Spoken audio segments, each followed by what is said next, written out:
The Lady in the Shack. 5 12-year-old children went missing around this time a decade ago. They were only gone from 4 p.m. to 12 a.m. before returning to their worried parents. None of them would talk about what happened to them that night. The police tried to get answers out of them, asking if they saw anyone out in the forest, or if that person had hurt or coerced them in any way. But the children all remained silent. Their faces told the whole story, though. 4 out of the 5 children were scared, quiet but responsive. Their eyes darted from the authorities to their parents and to the tree line with a certain type of frenzy. Every once in a while, they'd gather up the courage to take a glance at the 5th boy with nothing short of fear. They almost didn't even seem to recognize him. The 5th boy looked different than the others. He seemed distant. His eyes stared outward, focused in on something 1,000 yards away in the darkness of the night. His mother would turn his head to face hers, yet his eyes remained fixated on whatever lurked in the shadows. His skin was cold and dry, and his hair was disheveled. A blackish liquid had stained his lips and chin. Several large tears ran down his clothes as though he had been savagely clawed by some animal, yet his skin was strangely left undamaged. All the 5th boy would say was that he was tired and wanted to go home. So his family went back to their house, and after some fruitless talks with the other children, the rest headed home as well. When the sun came up that next autumn day, the birds weren't the only things that chirped to life. That morning gave birth to the loudest song of all, police sirens. They echoed down the sparsely populated town for the second time in just as many days. Many of the residents stepped outside to watch the unusual sight of both local and nearby law enforcement speeding down towards the boys' neighborhood. Later that day, the town would find out that the 5th boy had murdered his mother and ran off into the woods. His father had left for work, only to discover that he had left his wallet at home. After a quick U-turn, he made it back to his home.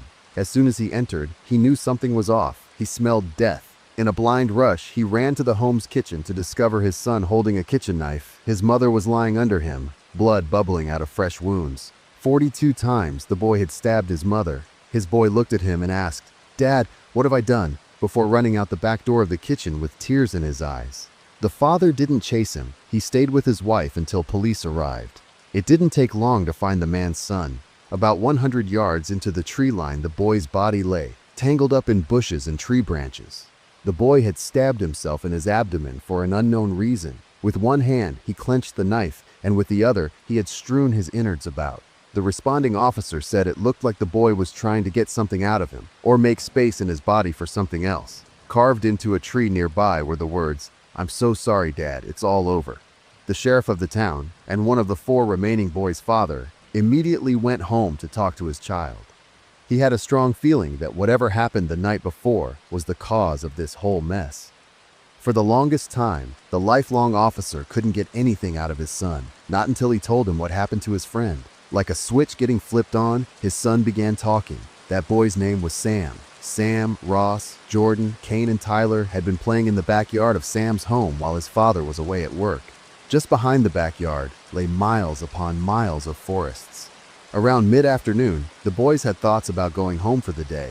It was then a young girl adorned in a beautiful white dress stepped out of the woods. "Want to play with me?" she asked. Her tone was sweet and calm.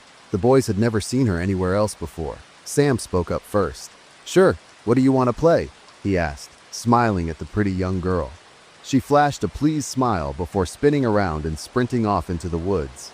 "Try and catch me," she hollered at the others. They were captivated by her. They didn't think twice about running into the woods to catch up to her. At this point, Sam broke down. His father waited until he could speak again to press for more details. The boy stated that they couldn't have been running for more than 10 minutes before they became lost. Somehow, within those apparent few minutes of running, enough time had passed that the sun was already setting. The boys got scared and tried turning around. No matter where they went, nothing seemed familiar to them. They felt as though the blackening woods were changing in front of their eyes. They wandered through dense forests in the pitch-colored night before stumbling upon a light off in the distance. They walked towards it and discovered an old shack in a clearing. Lights and candles adored the outside of the building, spilling out a heatless path towards the door. And although frightened, they decided to walk up to the home and knock on the door. Sam explained how it creaked open on its own, exposing a one-room den. Bones of many different creatures hung from the ceiling, glistening a glossy white with the flickering of a fireplace off in a corner of the room. A large wooden table rested in the forefront of the room, and an old woman sat behind it, staring at the children with a toothless grin. her blackened eyes somehow focused on each one of them. "Come in," the woman cooed. The children felt their feet move on their own, guiding them further inside the home without instruction. "I'm sorry to bother you, miss, but we want to go home and we're lost," Sam said. His voice trembled as the woman's head shifted unnaturally smoothly to face him. Her features were wooden and frozen. The only sign of life emanating off of her was her cold but immensely intense eyes. They were the type of eyes that a child should never have to see, the eyes of a predator. "I can help you with that if you can help me with something," the old lady croaked. "Please have a seat." Her arms stretched the length of double her height as they winged themselves over the table. Large sacks of thick, grisly fat dangled under her forearms and biceps as she gestured to the 5 empty seats around the table. Her arms, though grotesquely misshapen, had the same wooden quality as her face. The fat seemed hard and bony, almost petrified with age. The children felt the same force that made them enter push them towards their seats. They pulled the unusually heavy wooden chairs away from the table and took their spots. The woman's crooked arms folded themselves downward, draping themselves under the table before producing a wooden box, latched with an old iron lock. She placed it in front of the boys. "Before I ask for my bargain, would any of you children like anything?" Her smile didn't falter, nor did it move in the slightest way when she spoke. Her jaw merely dropped down and snapped shut. Her thinning hair plumed off her head like a mane, not reacting at all to the odd, rapid movements of her head and mouth.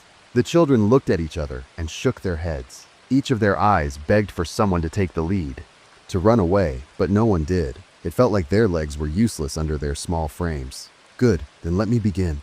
Her hidden lips chattered like hardened bone with every word that flew out of her mouth. She used her long, spindly fingers to shift the box to face the children. Like her eyes, her fingers were full of life and agility. They moved with unnatural expertise and grace. "I have 4 gifts in this chest for you, and 1 gift for me." She let her words hang in the air. The young minds of the boys tried to wrap their heads around her sentence. "But there are 5 of us," Ross whispered towards the woman. She twitched her head like a hawk towards him, her eyes like daggers. "And only 4 will be going home." She gave a chuckle and let the children take in what she had said. The boys sat in silence, letting the noises of the crackling fire from the candles and fireplace take over the room. Each child could very clearly hear their own heartbeat thudding desperately in their chest. Each wanted to run, but none could. With few taps from her pointed fingertips, the box opened. Hay lined the bottom of the wooden chest and 5 items lay on top. The first was the head of an old doll. Its eyelids flickered to life rapidly before resting in the open position, gazing lifelessly towards the ceiling. The next was a penny, damaged on one side, but common enough looking. Thirdly, there was a large black button. Nothing seemed special about it other than the fact the candlelight flickered across it with unusual clarity. Next to that was a simple piece of candy, some sort of chocolate wrapped in a white cloth. And finally was a brightly colored yellow dandelion, freshly picked. "Please, each of you take one. No need to spoil the surprise." Her neck craned itself towards the leader of the boys, Sam, who returned a look of pure hatred towards the woman. Without hesitation, he grabbed the head of the doll, sure that he would be the one cursed with staying. The other boys watched as the doll's eyes rolled back in its socket. A little girl's giggle echoed in the old woman's den. "Sally always likes to play. She'll do anything to keep her playmates safe and well fed." A cackle cawed out of her stiff mouth. Next up was Ross. He took the piece of candy and looked up towards the ancient woman across the table from him. "Enjoy the sweet, my dear. I'm sure there'll be more in the future." Her eyes shifted towards the next boy. Tyler took the black button. It was the size of a $50 and fit snugly in the boy's palm. "An eye for an eye, my child." The boy looked down at his new black trinket and gasped as he saw his own reflection. He could feel a gaze resting on him emanating from the button. The next child, Kane, took the penny. It remained an unremarkable piece of metal. Interesting. The final boy, Jordan, was left with the dandelion. As soon as he picked it up, the old lady's head snapped over to face him. "And I have my reward right there." The woman rose up from the table. Her body stretched itself lengthwise towards the ceiling. She had an unnaturally lanky body. Her bones were seeming frail and fragile under the near see-through black fabric draped over her slender frame. "The rest of you may leave. Follow the path right back home." Her hands reached forward and cradled Jordan's face. A tear trickled down his cheek. The remaining children stood up, legs shaking from under them. One by one, they left until it was just their leader, Sam, and the final boy. I'm so sorry," Sam said towards the last boy. But his apology wasn't directed at Jordan. No, it was directed at the three children outside the home. With a quick toss, he threw the doll's head towards the last boy who caught it in his grip. Immediately, the sounds of an angry child erupted in the den. The old woman's smile remained, but the joy in her eyes left. The hair on the back of her head stood on end in a panic. "Run!" Sam yelled at Jordan. Jordan quickly stood and ran out the door, joining the rest of the boys in their flee away from the den. They followed the dirt path, hearing the sounds of high-pitched screaming coming from the home. Eventually, as that sound subsided, the only sounds they heard was the exasperated tones of their breaths as their energy began to leave them. The children had ran for a handful of minutes past their limits, exhausted but unwilling to rest in the darkness of the foreign forest. It was then, at their most tired, that a flutter came from above them. A black shape quickly darted down from the darkened skies onto the path ahead of them. A large black shape stood between them and their homes. With a hunched back and grim expression, they saw the old lady unravel herself from her cloak, her pale white face being the only contrast to the blackness around them. Her head had seemingly fallen into disrepair. Flaps of skin clung off of her bony face like drapery. Her lips had disappeared in favor of a mouth that stretched from one end of her jaw to the other, splitting her head in half. The children stopped dead in their tracks to stare at this monster. The crooked woman's stutter stepped her way towards them, each movement jagged and harsh. Her knees had bent themselves at a 90-degree angle to support her deranged, angular body.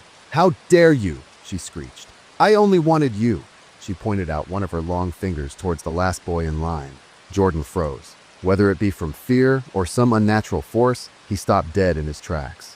The other children backed away from him in silent terror as the hunchbacked lady in black lurched herself towards him. As soon as he was within the woman's arm reach, she silently leaped off the dirt and engulfed the child into the inkiness of her body. He fell to the dirt screaming. The boys watched for only a moment as the old lady opened her mouth like a lid from a can. Black ooze began spilling from the woman's gaping hole and into the boy's lungs. The rest of the boys abandoned him there to the sounds of his drowning. They left him alone to deal with whatever creature they had found that night. The boys eventually ran back into town, right where their journey began. This is where they were surprised to see that not just the four of them had made it back, but all five. At some point in their journey, Jordan had caught back up with them. Sam swore he only heard the 4 sets of footsteps in the darkness of that path. He had never heard Jordan's. Sam's father had enough of the story. He could see it on his son's face that something had happened out there, but he wasn't going to believe a story like that. Him and his force devised a detailed search of the area looking for anything out of the ordinary.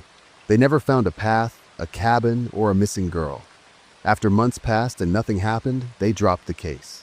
Years later, and Sam turned to drinking at a young age, Tyler moved off into the farmland far away from forests. Kane went to the city, and I stayed here. My name's Ross, and I saw everything. Well, that was pretty much it. I hope you liked the story till then. Bye-bye.